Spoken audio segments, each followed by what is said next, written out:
And now it gives me great pleasure to introduce the host and moderator of this afternoon's event, Alyssa Lotmore. Alyssa Lotmore, class of 07, 08, and 16, is a licensed social worker and has been employed at the UAlbany School of Social Welfare since 2014, the same department in which she earned her BSW and MSW degrees.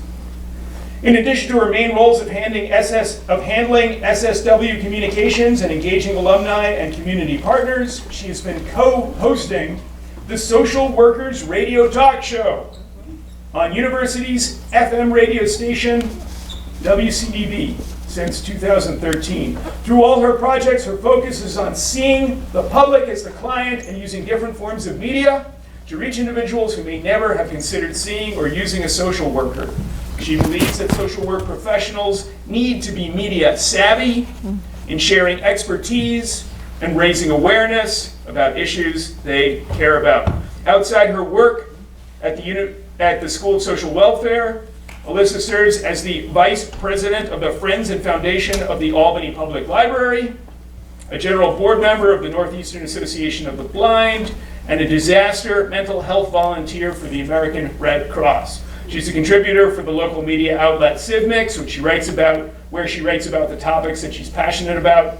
Prior to coming to the university, Alyssa spent 4 years as an elementary and middle school social worker in the city of Albany. Please welcome Alyssa Lotmore. Well, I'm really excited to be here today. I just realized there is no clock, so when we're coming close to the end, just give me a time check. I'm always excited to talk to different authors and individuals, but it's really great when you have an alum because they have sat in the same seats as many of you and took a lot of the same classes, and we get to hear the progression from a UAlbany student to where they are now. So I'm really excited to interview Jessica Valenti. Jessica, UAlbany graduate, is one of the most successful visible feminists of her generation, according to the Washington Post. The UK Guardian named her one of the top 100 inspiring women in writing and academia, and the pioneering blogger whose online activism dragged feminism into the 21st century. A best-selling author, she earned her BA in 2001, double majoring in women's studies, now women, gender, and sexuality studies, and English. Some of her many acclaimed books include Believe Me, How Trusting Women Can Change the World, Sex Object, a Memoir, which we'll be discussing a little bit today, and The Purity Myth, How America's Obsession with Virginity is Hurting Young Women. In 2004, Valenti founded the award-winning blog feministing.com, which Columbia Journalism's review called Head and Shoulders Above almost any writing on women's issues in the mainstream media. Her articles have been published in the New York Times, The Atlantic, The Guardian, and The Washington Post, and she has been interviewed on The Colbert Report and profiled in the New York Times Magazine. So can we have a warm welcome for Jessica Valenti? Thank you. It's always very weird. Is this working? Okay. It's always very weird to listen to that bio and you're like I have to tone it down a little bit. You're always you want to put your best foot forward, but it when you're sitting right next to someone, it always sounds a little strange. Well, we're excited, and we agree with everything that is said because mostly everyone here, I hope, has read one of Jessica's books. I know Sex Object was one of the topics for the discussion today. And I listened to Sex Object as soon as I found out I would be moderating this. I downloaded the audiobook. Tip, if you ever want to listen to audiobooks when you have a memoir written by the author, it's one of my favorites. I feel like I got to know Jessica just through listening for, I think it was 8 hours of listening to your personal story. And it was very personal. And as a social worker, as a mom to a young daughter, as a woman, I was listening to it through many lenses and hearing, and I had a lot of different emotional responses because of those different lenses, hearing about the harassment and the objectification. So I just want to start off by saying thank you for opening up to the general public about such personal stories so you could raise awareness about what was going on and just sharing your story to make an impact So that's what I just want to start off first with, because it really made me think in a different way, listening to you talk. Thank you. I mean, I was lucky in that by the time I wrote the book, I had been writing for a really long time, and I had been blogging, which sort of by nature is a very personal way of writing, and so I was sort of accustomed to putting myself out there a little bit and being public with my life and what has happened in my life, and so it didn't feel like a huge jump at the time. Once it was published and my parents had to read it, that is a whole other story. I definitely, I put little Post-its on certain pages where I was like, maybe skip this page. Maybe this page is not for you. But yeah. So let's begin. There's going to be a time for many of you who have questions. I have a few questions that I'm going to start with, but then I want the audience to jump in and sort of let's take off and have an open discussion, okay? Now, some of the examples that you talked about where, some of the subway examples when you were a kid, all of that, how did those experiences lead you, or did they lead you to becoming the feminist that you are today?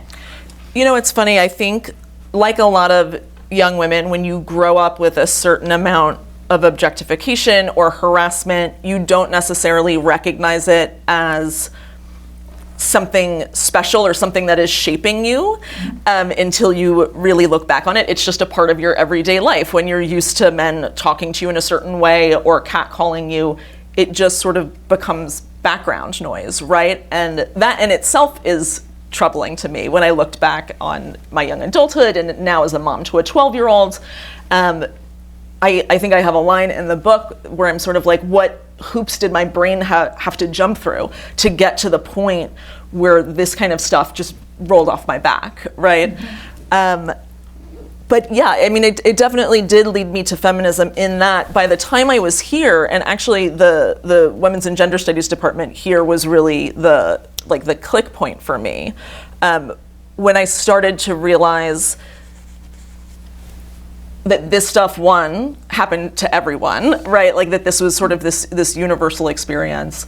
But that also who I was so profoundly shaped by misogyny and sexism, and that I couldn't separate out who I would have been without it. That really struck me. And just honestly, to be in a classroom with other people who were having the same thoughts and realizing I'm not the only person who thinks this, I'm not the only person who feels like something is off, like something is wrong. It was a really pivotal moment for me. And actually, I know Mark mentioned the teaching collective, right? Like being part of this teaching collective where you're an undergraduate, but you can teach other undergraduates. And I taught intro to feminisms, and the ability to have the opportunity to feel like a leader and feel like you have some expertise, even when you're a young person, was such a powerful experience that I think it really sort of led me down that road. But yes, certainly, and I think a lot of young women feel this way, having those kinds of experiences, they lead you to that place, right? Like when you look back, it really changes the way that you think about culture. And you kind of touched on my next question that I had was about your experience. You transferred to UAlbany in 1997, and you were part of that women's studies teaching collaborative. What experiences at UAlbany, because we have a lot of students here, what experiences helped shape you into the writer that, developing into a writer? Right. I was taking classes in the journalism department. I minored in journalism, and I think for me, I always loved English. I loved Shakespeare. I took like 1 million Shakespeare classes, and that to me was always a very big deal. And I think that resonated because it was a play and it was something you read out loud, and so it felt sort of more personal to me in a way. But once I hit on journalism, again, I had another one of those click moments where I loved that the writing that was being done was done in a way that was meant to be accessible to a wide audience, right? That was meant to reach as many people as possible, that was not meant to make people feel stupid, that was not too dense, And I had this experience also once I went to grad school for women's studies of loving feminist theory and, loving some of that really dense work, but also feeling like this is not stuff that I could talk to my mom about, right, who didn't graduate high school. Like, but journalism and that sort of writing that was a little bit more bare bones, informal, conversational, just to me lent itself to feminism in a really specific way, which I believe also should be accessible and available to everyone. So is that what led you to the blog? I mean, you were blogging before blogging was really a big thing. Yeah. And you had a successful blog. So talk a little bit about that. I think many of our individuals here would like to know about that. Yeah, that was like early blogging days. I had a job in communications at a women's nonprofit, at like a feminist legal nonprofit, and my boss at the time was running like this small, just liberal politics blog, and he said to me, why don't you just start a feminist blog?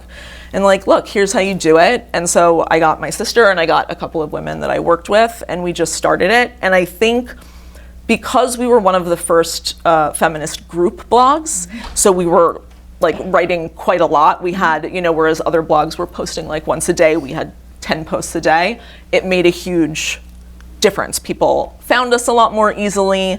And it was great. I remember this moment where one of my favorite writers at the time was a woman named Katha Politz. I still like Katha Politz writing at The Nation. And in comments, we had a commenter that said like, oh, Katha Politz says this. And we had an emergency meeting of the blog. And we're like, do you think it's really her? Do you actually think that she's commenting? And so it was just a really exciting time. And pretty soon after, while you were doing the blog, but it wasn't, you had a contract to write full frontal feminism. Yeah. What was the transition like to go from blogging, like you said, your boss suggested it, you came together with a group of people, and now you have a contract to write a book. What is that transition like? It was a lot less exciting than you would think. I think people in the publishing industry at that point were very excited by blogs. It was a new thing. They saw that you had a built-in audience, right? And so it was sort of like a natural transition to go and sell a book. That said, when I shopped Full Frontal Feminism around, the first round, like you do this thing where you go and you have your book proposal and you send it to publishers, and then you have meetings with them, you have meetings with editors, and in a lot of those meetings they were like, well, this is very conversational, and you have a master's degree, like why don't we lean more into that academic style? And almost every one of them really wanted me to go to that place. And then you have something called a bid day, where sort of on the same day publishers put in their bids, and I didn't get one. I didn't get one bid, and I was devastated. And then my agent said to me, well, you want to keep it more in this informal tone, like you have a vision for how you see the book, so why don't we try a feminist press? And that's what we did. And I really do think that because I wrote it in the way that I did, that is why it did as well as it did. It continues to be like one of my better selling books. It's what got me on the Colbert Report.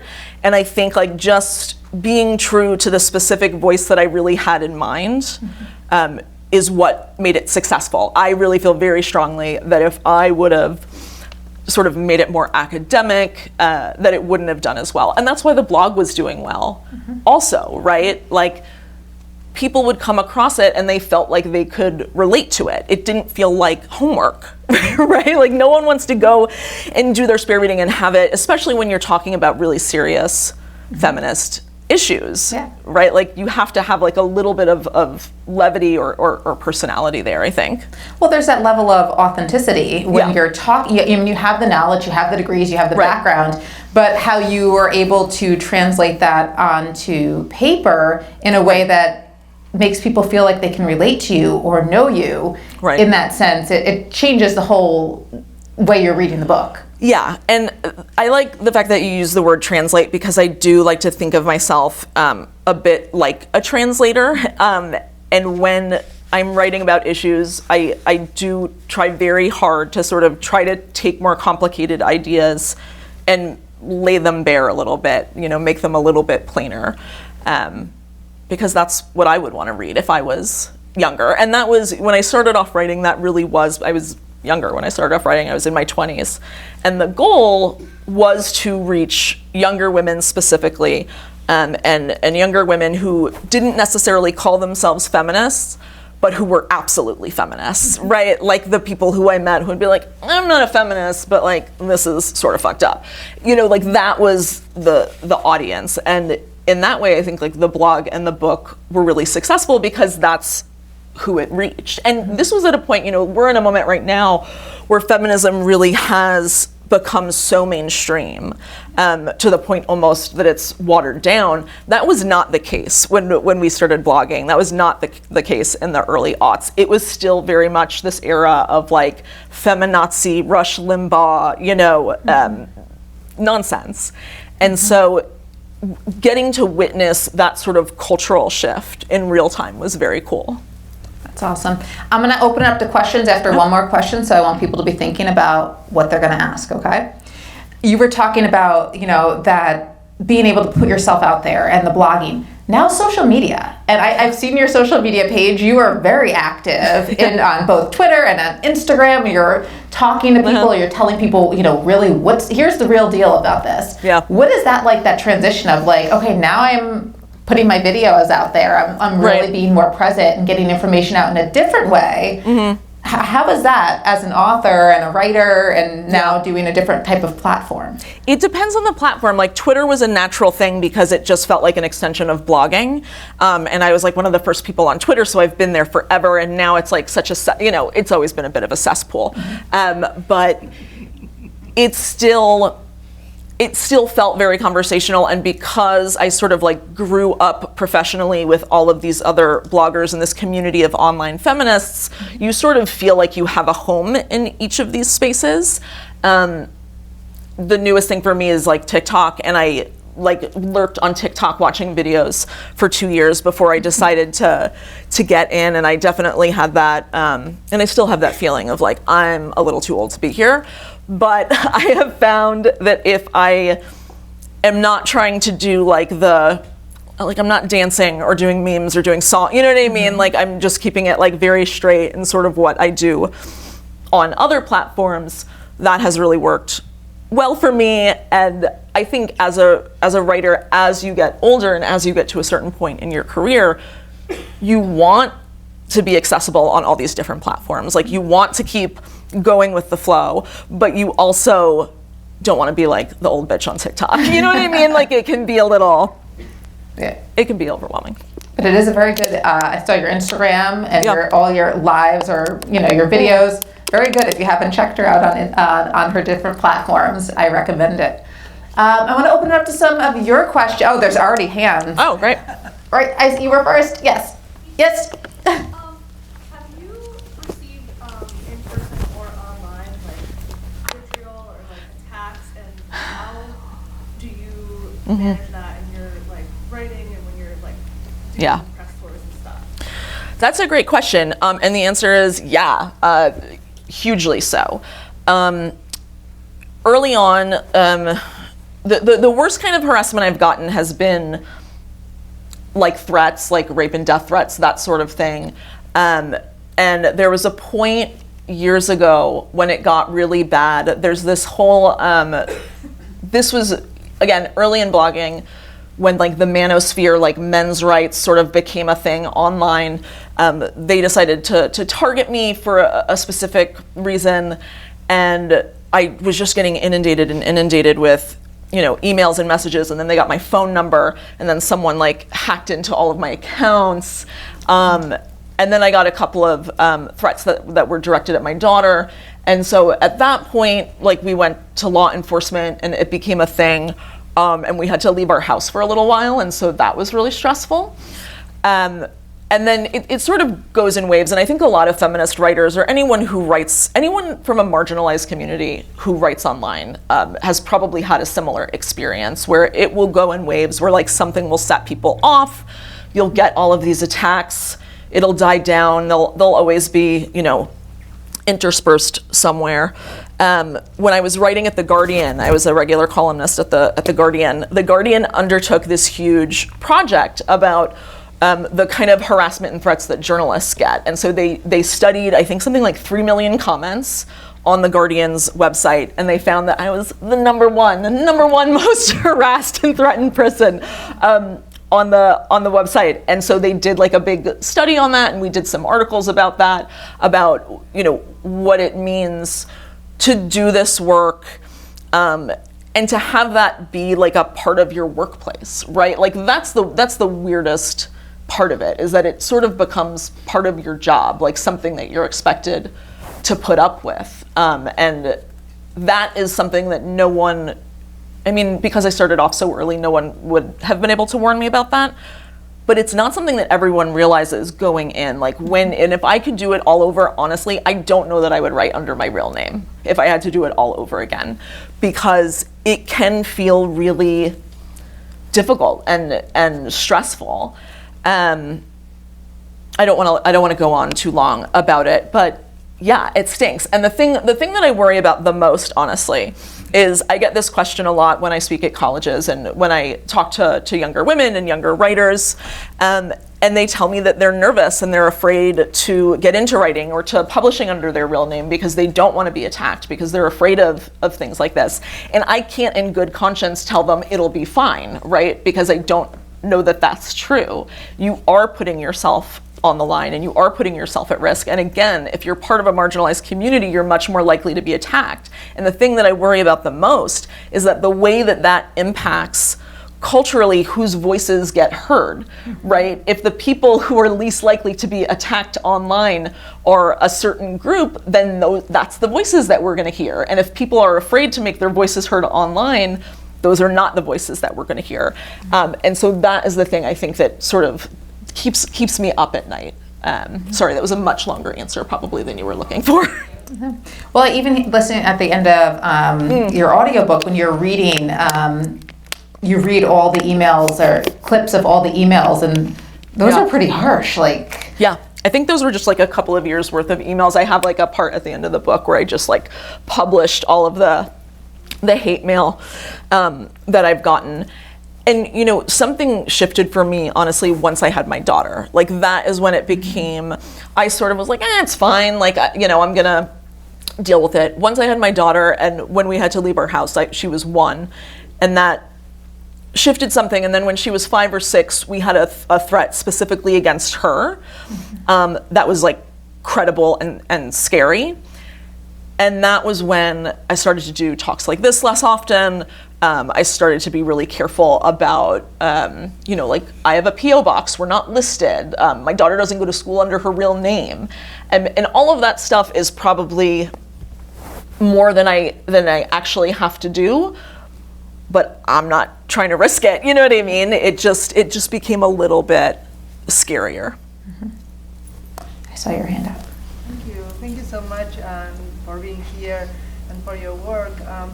You know, I appreciated your, you know, your point about, you know, feminism kind of mainstreaming a bit, and at the same time, you know, we're at a moment now where it seems that we are going back, right? That, and not just around issues of gender and sexuality, around, you know, teaching on racial injustice. I mean, all these things are happening, and that is impacting very strongly the education sphere, K through 12, universities, matters of academic freedom, and so, you know, I was wondering, you know, at this moment where we see ideological attacks, and also we see in other places, and, you know, we can think about like our own institution too, you know, what happens like through budgetary decisions, you know, how resources are allocated, whether there's support for, you know, the units that are doing this kind of work.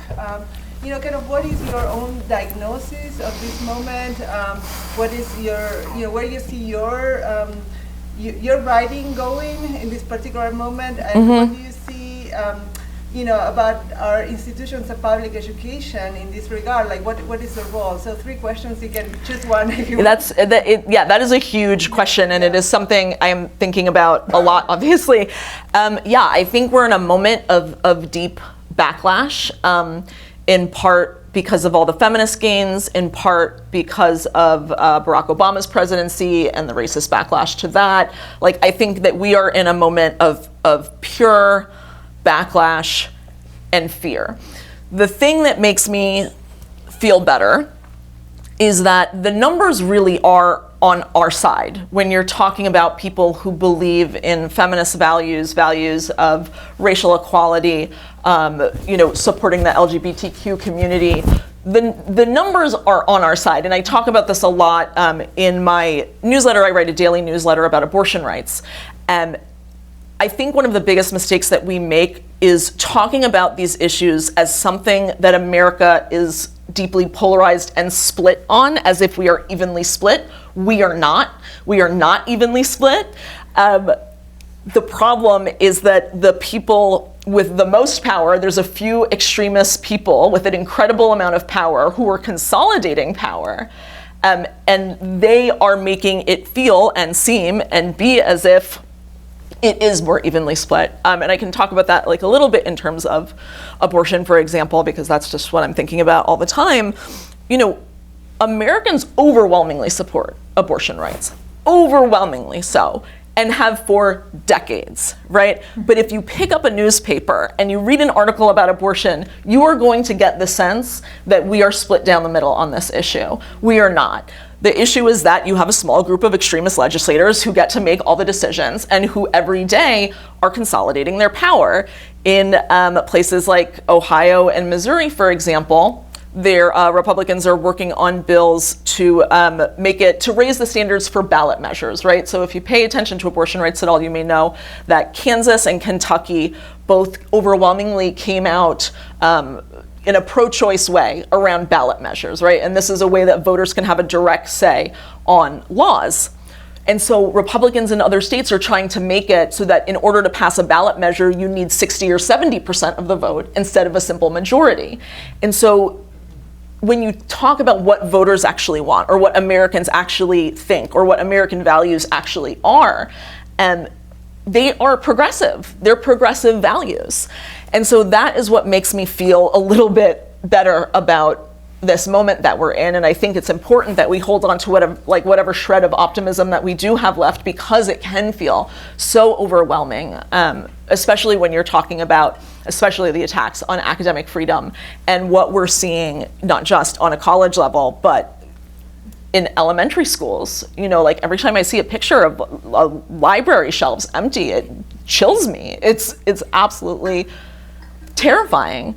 But I just try to remember that we are in the majority in that way. And in terms of how my writing fits in, I am a very strong believer in not appealing to the middle.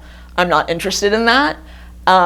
Again, because I know that the vast majority of Americans have progressive values, even if they wouldn't necessarily call themselves progressives, or in the same way that someone wouldn't necessarily call themselves a feminist. They have those values.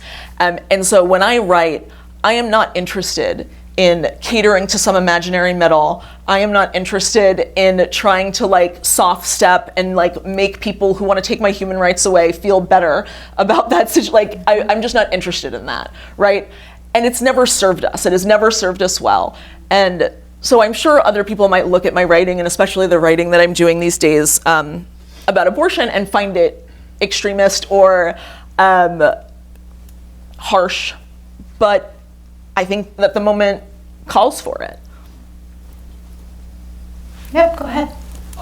Something I thought you said earlier that was interesting. You said that as feminism has become more mainstream, you said that you believe it's become more watered down. Mm-hmm. I think you just answered in part the question, saying that maybe some people maybe acquiesce to this imaginary middle. Is that what you're referring to as it being watered down, or is there anything else?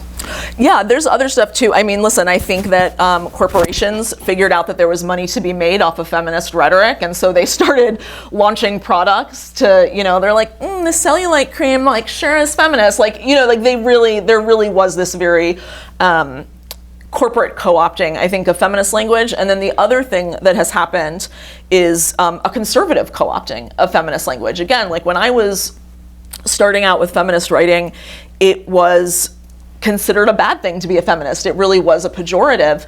And now it's not. And I saw this happen in real time, this like slow roll of conservative groups start to say we're the real feminists, or we're independent feminists, or we're pro-life feminists, right? And they just started to use the language of feminism and equality. I just saw there was like a protest in Maryland, I think, an abortion rights protest, an anti-abortion rights protest. And the signs all use this sort of like feminist language, where it used to be you would go to these protests and they were calling women murderers. They realized that that doesn't really resonate with people anymore. So now the signs say women deserve better than abortion and equality, in the womb and stuff like that. And so on one hand, it's like, okay, well, that means that feminism is actually very culturally powerful and these people realize it. But it has also meant this extreme watering down of what feminism really is. And what feminism really does. And so that's been a little disappointing to see as well. There's a lot, yes. Hi. I have been a feminist activist my whole life, coming from a very feminist mom before the word even existed. And I've seen a lot of ups and downs, but I don't think I've ever been so discouraged as when I watched the Senate Judiciary Committee's hearing on the Equal Rights Amendment on Tuesday. It's amazing to me how they brought out all the old tropes. Unisex bathrooms, the country would go into chaos if we give women equal rights. It was unbelievably horrible. So when we heard earlier that you're able to drill down and give us like a real a short summary that gets right to the point, what the hell is going on with this backlash? We're the only industrialized country without women built into the Constitution. So what do we do? I mean, that is a very big question. I agree. I was similarly horrified. It is like if this was a little bit before my time, and certainly before a lot of the students' time, where in the 70s with the Equal Rights Amendment, the big arguments against it, and like all of these conservative women would come out and say, this is going to lead to unisex bathrooms. And I mean, it's almost like word for word what you are hearing now. It is the same exact talking points. The talking points haven't moved. It is completely bizarre.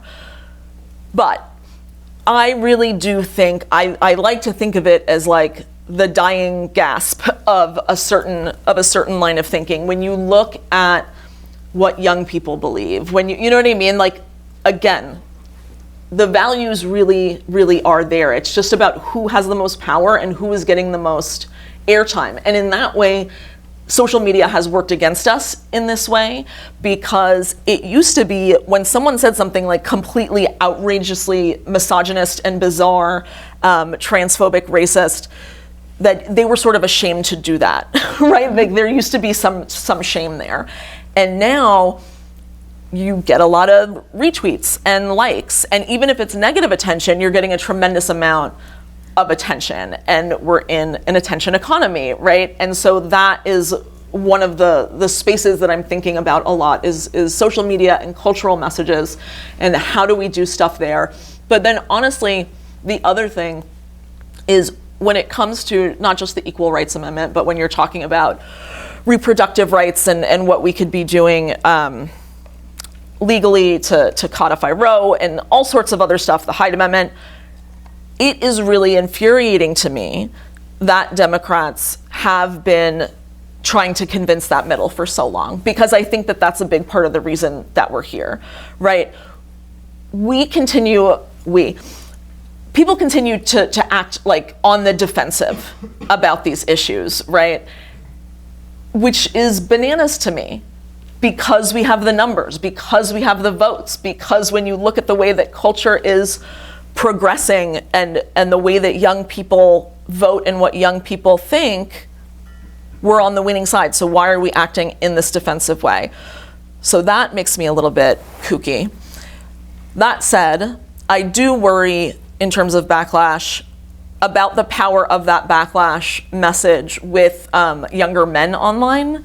That's something I'm thinking about a lot. I don't know if anyone who knows who Andrew Tate is, like, and the like, there's sort of the more misogynist you are right now, there is like this deep appeal to younger men. And I know this is a bit of a tangent, but I really do think that it's related. I think that one of the greatest things that feminism did was give women and young women an alternative path to the mainstream vision that was put out about what it means to be a woman in this country. There is no alternative path for men to what like the normative roles are. The only alternative path are these very, very creepy Reddit forums and men saying women are the problem and the problem is that women aren't sleeping with you.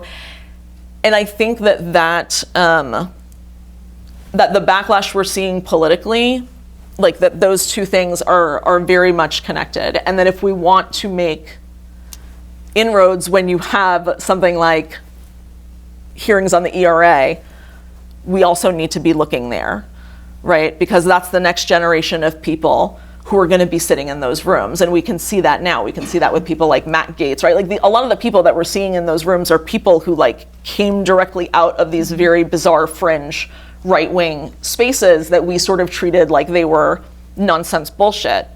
Yeah, again, a longer answer than was necessary, probably. It was a good answer. I see there's so many hands. Yes. Hi, we all know the value that speaking in a conversational tone brings, and I admire that about you like so very much. But as a graduate student that's entering her third year in graduate studies, and I'm in this constant rotation of like academic articles and academic writing, I find myself adopting this jargon in my journals. I find myself adopting all of this in my everyday discussions. What are some advice you have for like a young writer who wants to remain accessible? That's a great question. Editing is your friend. I mean, I really think, I do a couple of things. Read it out loud, right? Like read it out loud, see how it sounds. Like, would you be able to say this to a friend and have them understand what you were saying?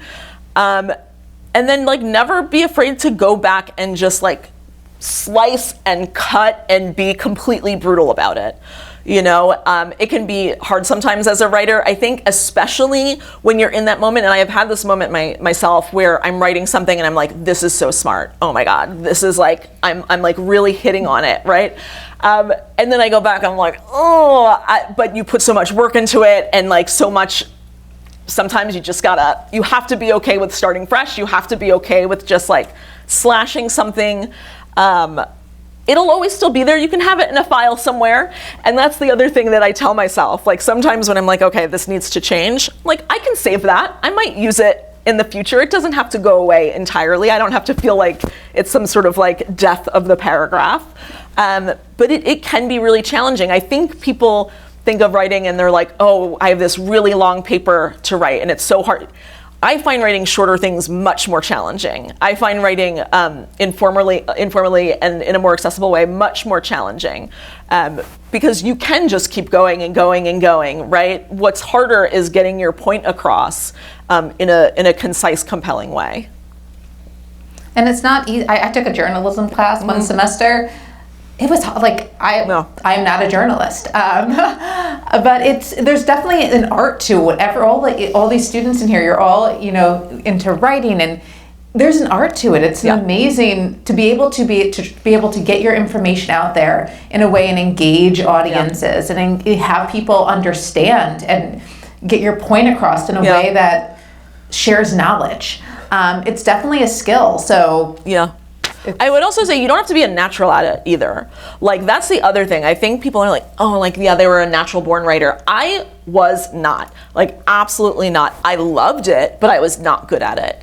I was a math and science person, but I hated math and science. And I think that that's one way that blogging really helped me because I was writing so much every day. It really is. It's like it's practice and practice and practice and doing it over and over and over again, and that's what makes you better. Which is such a boring answer, I know, but it also happens to be the truth. Thank you so much.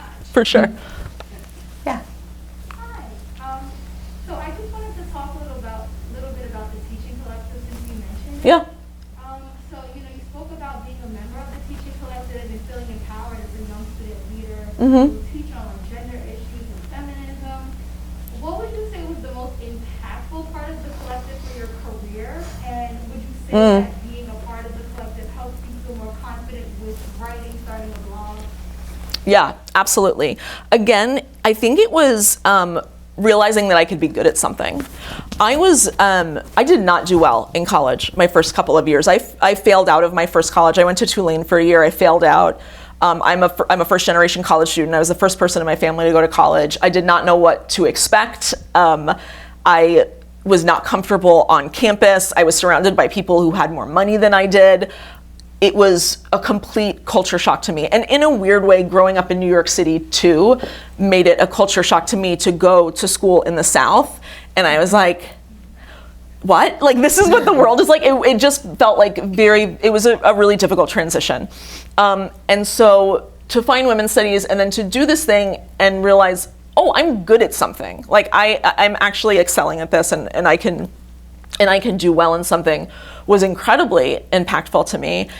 And the other piece of it, honestly, was the community that I found in it. And having those relationships, I'm still, one of my best friends was in the teaching collective with me, Samita Mukhopadhyay, who went on to become the editor of Teen Vogue and now is still a writer, and she's amazing.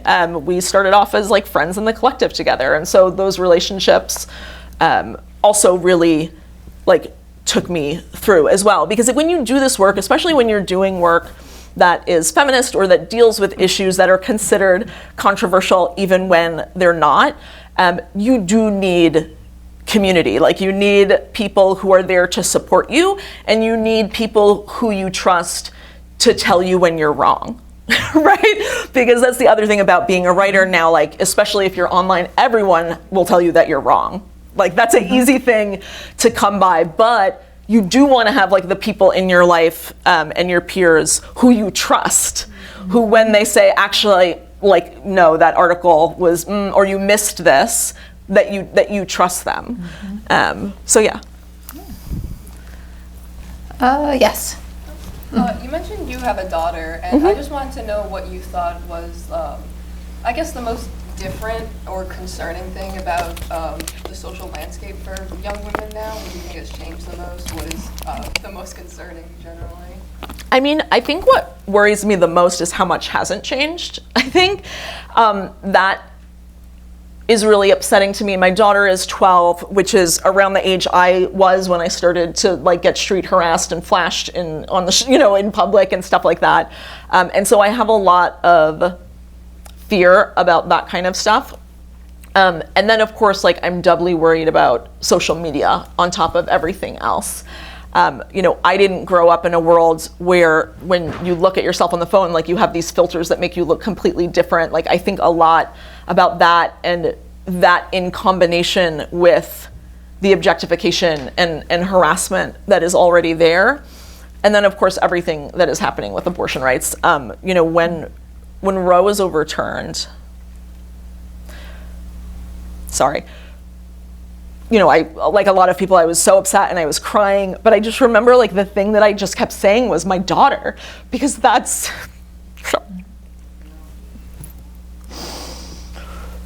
it's a really difficult thing to imagine someone forcing your kid. Like, the stories that I cover in my newsletter are about kids who are younger than her, who are 10, 11 years old, being, who these states want to force into pregnancy. And it can feel like a failure that you haven't changed the world enough for them. I'm so fortunate that, my daughter lives in a pro-choice state, and we have privilege of like financial security, right? And like, so I know that she is going to be okay in that way. But I don't think that we can overlook what it means to grow up in a country that has legally codified the idea that you are less than a human being. That does something to you. That will do something to who you are and the way you grow up. And so that, I think, is what I think about the most and what impacts me the most. Yeah. Oh, thanks. But you even still going out, doing things like this still writing, the blogging that you're doing now, all of that's making an impact. It's getting information out there, and it is changing. I mean, it may feel like it's still, look at this country right now, but these things that might seem so small and in the whole landscape of everything, it's still making a difference. Yeah, and I do think that. And I do, like I said, I think in order to do this kind of work, you really do have to like hold on to that optimism. You really do have to remember that all of this stuff does make meaningful change, and I do hold on to that. But yeah, man, it just becomes a whole different story when you're looking at your kid and thinking about like, what is this going to feel like to them as they're growing up? Yeah. Yep, right over there. You mentioned Shakespeare at the start of everything. Yeah. I'm a young playwright and a very big fan of how you speak and write. And Thanks. how you speak and write. Can you like expand on why Shakespeare and expand on how Shakespeare and plays in general, how they affected you, and like I guess how you connect to them and why you decided to bring up, say that I was really a big fan of Shakespeare. Yeah, I think honestly because those were the first classes I took here, and I took a bunch that I just like loved, right? Like just hearing them, and again, it was something about reading something that was meant to be performed or read aloud, I think allowed me to connect with it in a way that I didn't necessarily connect with other forms of literature, and have that be able to take me into the next thing and think about the way that I wanted to write. But I also I don't know, I just love Shakespeare, man. Like I love the adaptation, like I was a big fan of all the adaptations and the film adaptations, and I love seeing the way that people take sort of like core human stories and run with them and make them their own and put their own twist on them. I don't know, and again, because Shakespeare and plays were meant for this big accessible audience, right? It's like meant for the public. It's meant for the mainstream and big public consumption. I think that's the other thing that really drew me to it. Yes, right over there. Hi, I'm a freshman student here, so I've 1 4 years. You spoke about like what was going on in like our country, etc. How do you suggest as like a male to make meaningful change and spread awareness? Or like, basically. Yeah, it's a terrific question. I think people don't always love this answer, but I do think that yes, you can do the big stuff, right? You can read the big books, you can go and protest, you can do all of that sort of stuff. I think that the most meaningful change that men can make is on an everyday level with their peers and with their friends and family members, right?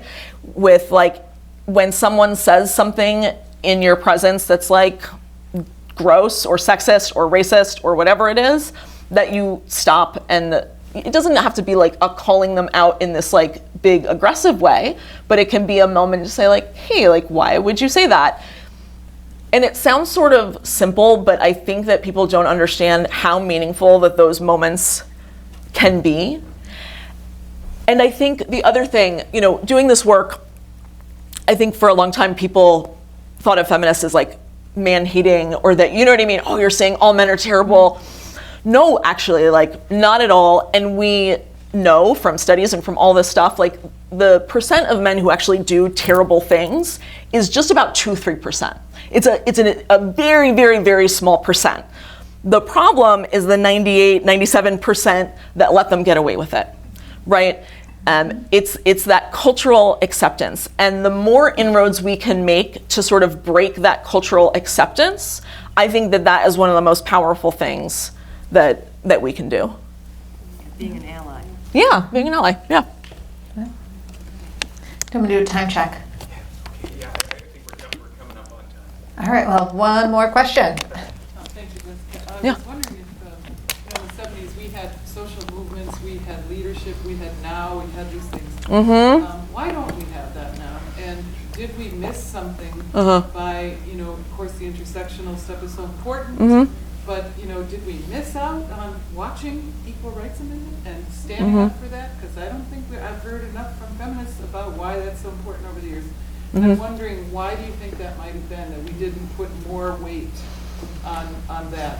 Because I know we're trying to be more intersectional and everything and reach across all these different concerns, but did we lose track of the constitutional equity for women?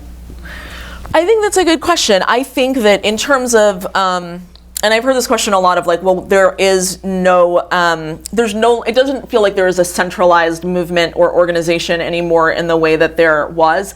And I don't necessarily think that that's a bad thing. I think that the internet and social media really did lend itself to a sort of like democratization of the movement that has been really good for it in a lot of ways. In terms of the ERA, like, yeah, I hear you. I don't know if we lost the moment. I think certainly where we are right now with everything that is happening on multiple levels, but certainly with abortion rights, I think, at least from my perspective, I am seeing a lot more excitement and talk about the ERA than I have in 20 years. And so I think that we can feel good about that at least. But I think, yeah, I don't know that it's a bad thing that there's not one organization or one platform, right? Because the needs that we have are so diverse and are so different. I think that we would be hard pressed. I remember, going to these organizations' websites and they all had like, these are the issues that we care about, right? Like boom, boom, boom, boom, boom. I don't know how useful that is anymore because they are all, it's not just about intersectionality, but they are also connected, that it's sort of impossible to like lay it out in this one, like a position paper. You know what I mean? But yeah, it has certainly meant that we do things much differently than those on the right? Like that is the thing that they have going for them because they don't care about nuance. They're like, okay, we are interested in attacking trans people. We are interested in ending education around race. They have their specific goals and that helps them in that way, admittedly. So yeah, sorry, that's a long rambly answer. But we are out of time, and you're a writer, but you have a way with words that even comes across on public speaking. But this was an excellent conversation, and just everyone had wonderful questions here, and the way you answered them, and were able to capture just all of what is going on, and how you, not only about your own story, but relating it to today and what we can do to make a difference, to all be change makers and to, be able to have us move forward. So it is better places for your daughter, I have a 10-year-old, for my daughter. Nice. And I want to thank you for coming and sharing this, because it's one thing to read things, but then to actually be able to listen and be here live in person and talk to someone who has so much knowledge and is able to communicate information about what's going on and what's important in a way that you do. It really makes a difference. So I want to thank you. And can we give a round of applause? Thank you.